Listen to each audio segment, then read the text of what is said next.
just talk a little bit today before I go into all of the juicy stuff about the kind of crazy energies that a lot of us are going through right now. There's a lot of heaviness. And what's interesting is overall, when you look at the astrology of things are supposed to be a little lighter. You know, April is supposed to bring some lightness, more creativity, more flooding, more flowing of our energy. And while that does happen, at least for me, I've been feeling it in fits and starts. And I know with a lot of my clients, I've been receiving information from them as well about it just being heavy. A lot of people feeling like there's just so much going on. There's a real overall, I want to say, sense of overwhelm. If this is you and you're resonating with this, you're not alone. Deep breaths. What's kind of transpiring right now is we've got a lot of stuff going on in the collective conscious that is working its way through. We are in the process of, I want to say, we're in the process of processing what is happening in the collective, and it's kind of bleeding in or filtering into our personal lives and our personal energy fields. So this week, and I want to say for the next 2 weeks, 2.5 to 3 weeks even, make sure that you're doing what I call empath hygiene. Even if you don't identify as an empath, it doesn't matter. We are all sensitive. We are all tapping on us. And whether you're empath or not, you're still being affected. So go within every day, take 30 seconds to visualize yourself in a beautiful bubble of light or a sphere of light. Set the intention that that sphere of light act as a filter, and it surrounds you all day, and it filters in only that which is 100% of the divine white light, and it filters in only that which is yours to heal, fix, or otherwise deal with, and it sends everything else back or keeps everything else out with love and respect for its journey. Go where you need to go, but this is not where you need to be. So I just want to offer that to everyone today, because there are a lot of things that are floating around and we're all catching it.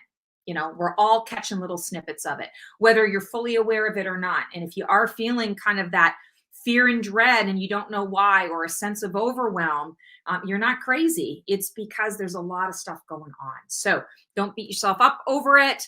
Use that little technique. It takes 30 seconds to do it. You close your eyes, you visualize it, you hear it, you feel it, you sense it, you just know it. You can use your imagination to do it. Make sure you're breathing and setting the intention that you're free and clear, and you will be good to go. I promise you, it will make a big difference. All right. So we are going to dive into our word of the week today. So I'm going to channel a word of the week. I'm going to close my eyes and go within, and let's see what our dream teams have to say to us.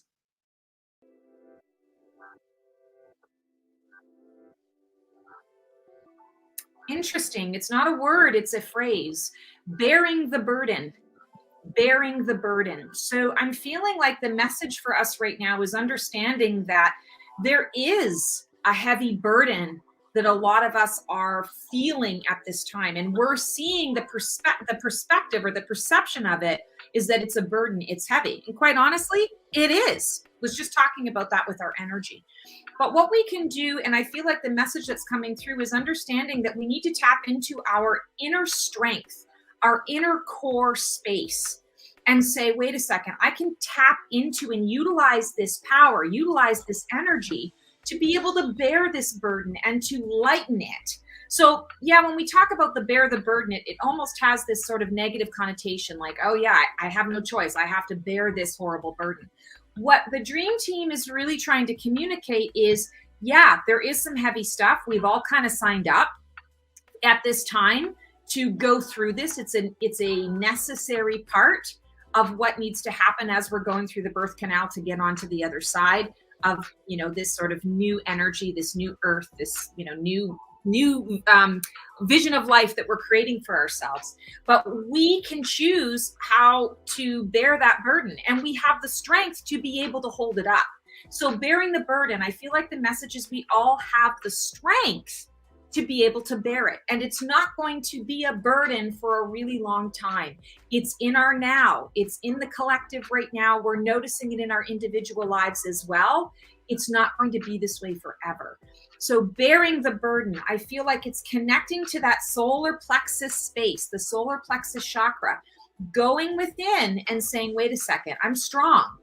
I'm strong. I can do can do strong things, I can do hard things, and I can do these things, you know, for a particular period of time. And it's okay for me to understand that while I am bearing the burden, I also need to carve out time for myself to be able to take a break, to be able to, I want to say, self-care through the bearing of that burden. So it's not like the dream team is saying, oh, you have to, you know, carry all this weight on your shoulders and we're not going to help you out. They're saying the fact is it's there. We're in it.